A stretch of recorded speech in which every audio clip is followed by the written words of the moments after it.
Baby, ndi olubutto.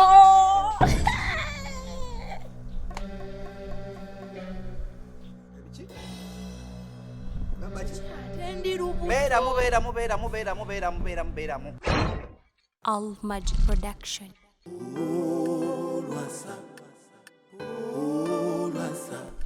Omwana ndi olubutto. Shut up. Toyogera bintu bya kisiru. Leka naye mwami LWASA. Netta. Lubuto ki? Olubutto ndi lubuto lwo. Not now. Nze bulijjo mmanyi osobola okutegeera omukyala ali olubuto n'omanya. Tosobola kunteekako surprise nene bwetyo nonjesulako. Biki ebyo byokola? Mulabe. Mulabe obadde wenna Kyokka mbadde nkukutudde. obadde onkutudde olala mawuli ogaleeta mpola. Ojja kugwa mu ttuleere kutomere. Mulabe. Bulijjo. Iye. Bannaye mwami LWASA. Tugenda kuzaala bebi. Iye mwami LWASA. Naye njagala kumanya mukulu gwe. Muganda wuuyo mukulu waliyo abeera naye. N'ebyokukozesa takyalina kati. Saagala kubanga ate naye alina gy'atuuka ate n'amujja njagala nga ye atuukira ku ye nze ebyo nga mbitambuliza ku ye. Bw'ofuna ye buli kimu kijja kuba kiwedde mwami LWASA. Ekyo kimaze kakati gwe munkwasa njagala ofuna oyinza munetera oyinza musinkana dde Ayinza okuddanga ku lwokusatu. kati olunaku lwajja olwoba tera akuwumula mulabe bwolu Wandimulabiddewo. Nange sigenda muganya kuba kati kiyamba ffe n'omwana waffe. njagala kiriwo bizinesi ogikoleko eggwe. Sigenda muganya kuwummula kubanga kino kiyamba ffe n'omwana waffe. N'omwana waffe we can see the rest the next time. Naye nga gwe kyobumanya sigenda mukkiriza kuwummula. Watuukira bw'atu ku lwokusatu. Very good. Nkukubira mulina osisinkana. Kuvuga emmotoka oba n'abaluddawo okola kakyako obadde naawe ompa golodi awo kalengezi.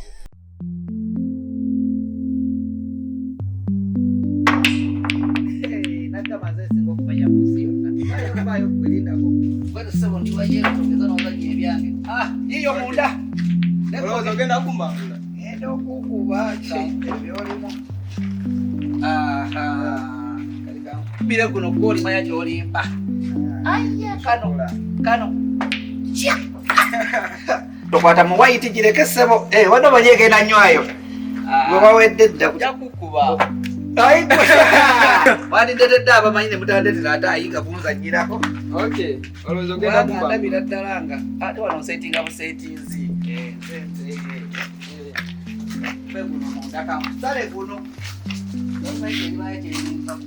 Waweddemu dda. Kubangula kati kankubangula. Wambadde nebki. Ngenda kukuba gwe ate no sina gyendaga yangu njagala kuba banna abalanga balanga. Ankube guno.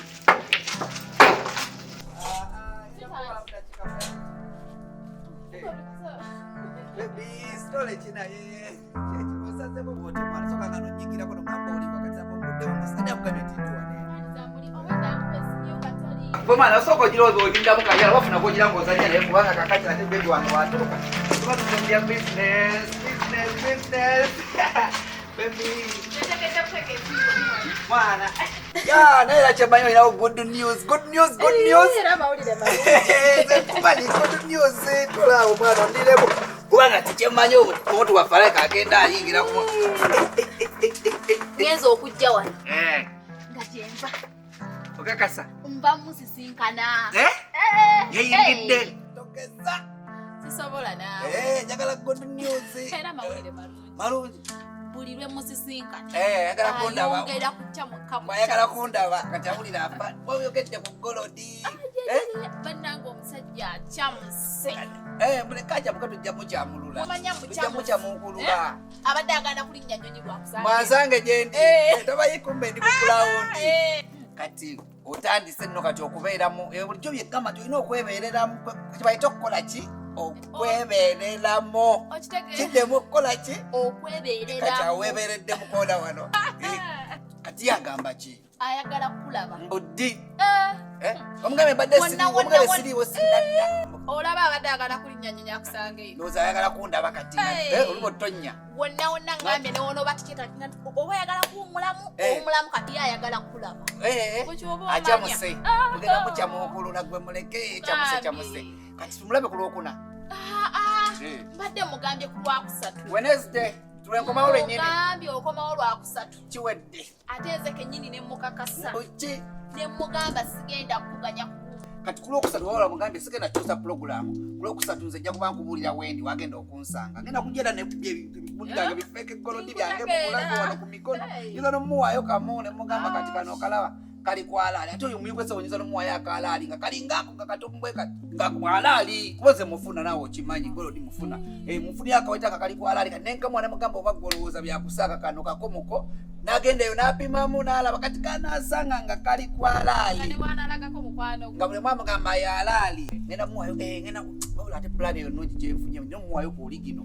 Nasooka agenda kubajja kwebuuza sewo teri mugagga fala. Era n'alaba nga ku oligino kali. Agenda kumanya byonna byembeera nabyo biba oligino.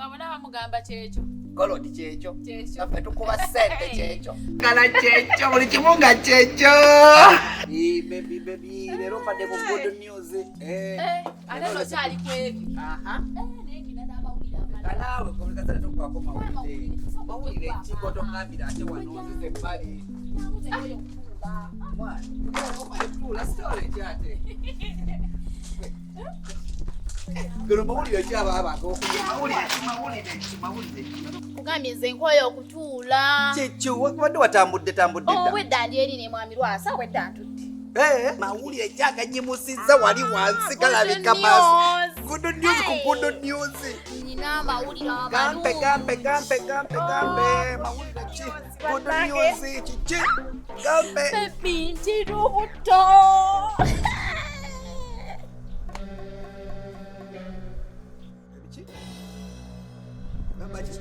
Ndi lubuto.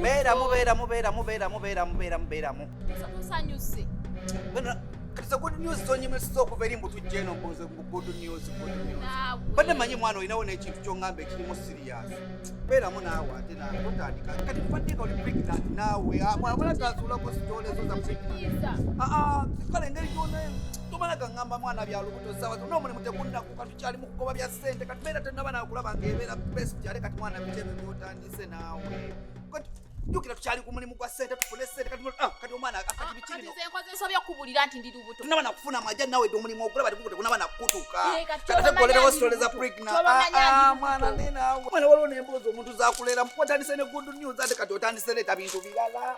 Kati mwana laba otukana oyingira ebintu byetutalaba kusobola kulya pampa simanya mata simanya ebintu byetutanaba yadde okupulaninga ebintu by'okuzaala okesika mati kibi kale situtwala mbulino kibi naye tulina okiteesaako kuba tulina okiteesaako gwe tuva buvyeri n'ofuna bufunyira obuto mwana ate gwe nojja olimba kyogamba kati omwana kyensonga enkulu kugamba si kizibu naye tulina okiteesaako kati yazze omwana yazze naawe obadde okiraba mwana wulira byowooza yazze kati nga yazze gajja kuki kale mugamba addeyo kaloba yazze kuba muleese woza yazze ate kale mugambe kale adde ani amuwadde invitation emuyita mwana ani amuwadde invitation nze nkimanyi bwe namuzaala ogenda mwagala nze tobintu bingamba ebyo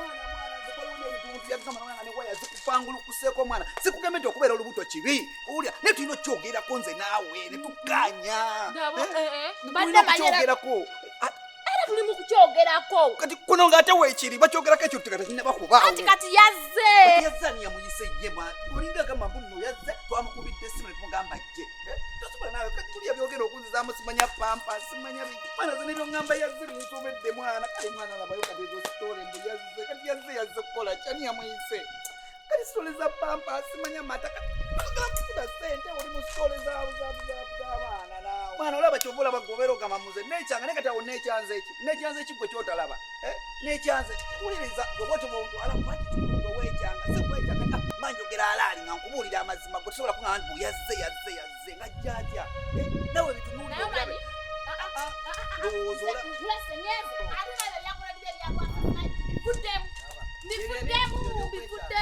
awekyanze olwokuba nkubuulidde amazima mwana lindako naawe lindako